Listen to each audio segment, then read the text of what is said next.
ketemu sama Pak JK agendanya apa, minta ujangan atau kayak gimana? Ya, saya alhamdulillah diterima oleh Pak Yusuf Kalla di sosok ayahanda saya juga. Sering banget saya datang ke sini dari saat mau wali kota, mau gubernur Jabar, saat menjabat. Beliau kan orang pintar ya, dan penuh dengan pengalaman, arif bijaksana, sehingga saya perlu mendapatkan arahan wejangannya dari beliau. Terkait Jakarta, pesan beliau satu, kunci membereskan Jakarta adalah mengatasi kekumuhan.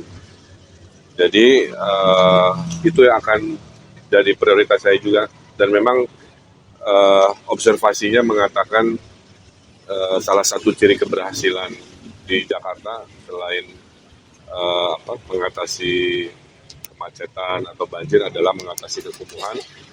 Dan mengatasi kekumuhan memang mayoritas adalah inovasi-inovasi arsitektural. Bagaimana membangun tanpa menggusur, memindahkan kan.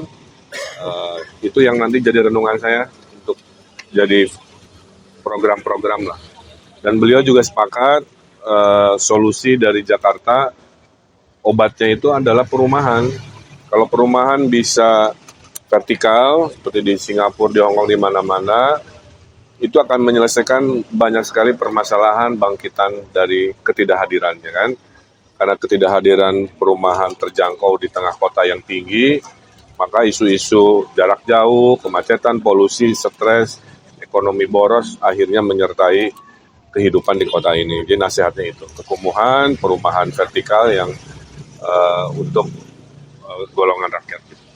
Saya kira itu aja inti utamanya. Pak Suswono kemana nggak menanyakan hari ini? Mahal ya di Jakarta nanti. Apa? Solusi yang ditawarkan untuk rumah vertikal di Jakarta kan yang harganya juga mahal. Ya, itulah kenapa nanti kalau kami terpilih, kami akan shopping lahan-lahan yang mungkin tidak dari nol ya, atau sebutnya greenfield, tapi dari brownfield. Brownfield itu tadi membangun di atas pasar, kemudian kampung kumuh kita bangun dulu setahun, setelah itu dia balik lagi, kekumuhannya sudah jadi rapi dalam 3-4 lantai misalkan. Jadi nanti di waktunya gagasan-gagasan kreatif insya Allah saya coba hadirkan, tapi poinnya pesan Pak JK itu.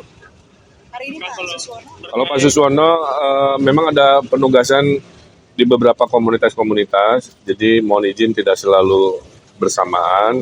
Ada kalanya saya sendiri, ada kalanya berdua, ada kalanya beliau juga bergerak sesuai dengan yang sudah disepakati. Selain masalah perumahan, juga masalah pengangguran juga banyak juga di Jakarta. Ini gimana? Ya tadi nggak jadi poin utama ya, tapi poinnya adalah ini jadi kesempatan. Jakarta kota global itu beliau bilang harus banyak services, kota jasa. Kota industri sudah tidak cocok, lebih cocok adalah kota-kota layanan, kota-kota wisata global, sehingga bisa menghadirkan lapangan pekerjaan. Jadi saya kira itu juga akan jadi perhatian, karena pengangguran memang jadi salah satu objek di hasil survei problem kita. Lagi? Pak JK ikut tim pemenangan. Oh enggak, beliau mah itu udah level guru bangsa, tempat bertanya aja. Saya nggak akan membawa ke hal-hal terlalu teknis ya. Bang Emil, ini soal yang pembangunan rumah ini kan, kalau misalnya di Jakarta ini kan ada baseline dari gubernur-gubernur sebelumnya, ini adalah konsep transit oriented development.